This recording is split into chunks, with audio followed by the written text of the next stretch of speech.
कहानी की शुरुआत एक स्विमिंग मुकाबले से होती है जहां बहुत सी लड़कियां हिस्सा ले रही होती हैं। उन सब में हेली सबसे बेहतरीन कारकर्दगी दिखा रही होती है, लेकिन अचानक उसके जहन में मुख्तलिफ ख्यालात आना शुरू हो जाते हैं, जिसकी वजह से उसकी रफ्तार कम हो जाती है और वो मुकाबला हार जाती है। इस शिकस्त के बाद वो जहनी तौर पर बहुत ज्यादा परेशान हो जाती है। बाद में पता चलता है कि हेली अपने वालिदैन की तलाक के बाद से तवील अरसे से डिप्रेशन का शिकार थी। हालांकि उस वाक़े को कई साल गुजर चुके थे। उसे बचपन की वो बातें याद आती हैं जो उसके वालिद उसे सिखाया करते थे कि अगर कभी हार जाओ तो किसी के सामने अपना दुख जाहिर ना करना और ना ही अपनी शिकस्त पर किसी को तरस खाने देना। इन्हीं बातों की वजह से वो खुद को सबसे अलग कर लेती है और अपने कैबिन में जाकर कपड़े तब्दील करने लगती है। उसी दौरान उसका फोन बजता है, जो उसकी बहन की कॉल आ रही होती है। उसकी बहन उसे एक इंतहाई खतरनाक खबर देती है कि जिस शहर में वो पहले रहते थे वहाँ हाई इमरजेंसी अलर्ट जारी हो चुका है, क्योंकि एक शदीद तूफान और तबाहकुन सैलाब आने वाला है। बताया जा रहा है कि यह तूफान इतना खतरनाक होगा कि पूरा शहर मुकम्मल तौर पर तबाह भी हो सकता है। सबसे ज्यादा परेशान कुन बात यह होती है कि उनके वालिद उसी तूफान में फंसे हुए हैं। इसी खबर सुनकर हेली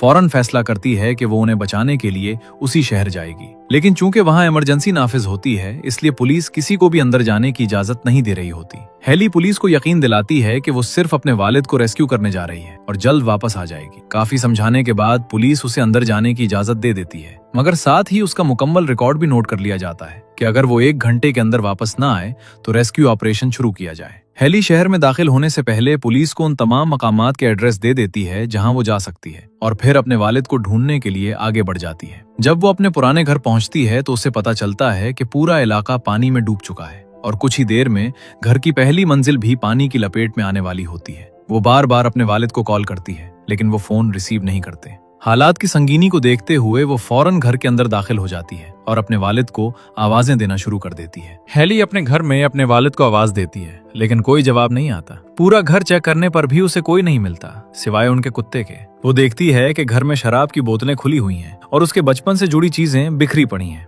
उसी दौरान उसे अपनी और अपने वालिद की पुरानी तस्वीरें नजर आती हैं, जब उसके वालिद उसे स्विमिंग की ट्रेनिंग दिया करते थे। ये सब देखकर हेली बहुत जज्बाती हो जाती है। अचानक उसे ख्याल आता है कि उसके वालिद जरूर उनके पुराने घर में होंगे। ये सोचकर वो फौरन गाड़ी में बैठकर पुराने घर की तरफ रवाना हो जाती है। वहाँ पहुंचकर वो अपने वालिद को पुकारती है, मगर वो कहीं नजर नहीं आते। वो दोबारा कॉल करती है तो उसे अपने वालिद का फोन सिंक के पास पड़ा मिलता है। अब उसे यकीन हो जाता है कि उसके वालिद इसी घर में कहीं मौजूद हैं। अचानक वो देखती है कि उनका कुत्ता बेसमेंट के दरवाजे के पास बार बार भौंक रहा है। वो समझ जाती है कि उसके वालिद नीचे हो सकते हैं। बगैर सोचे समझे वो बेसमेंट में उतर जाती है, ये जाने बगैर कि वो खुद एक बड़े खतरे में कदम रख रही है। जब हेली बेसमेंट में दाखिल होती है तो वो देखती है कि वहाँ मौजूद पाइपों पर खून लगा हुआ है, जिसे देखकर वो खौफजदा हो जाती है और अपने वालिद को आवाज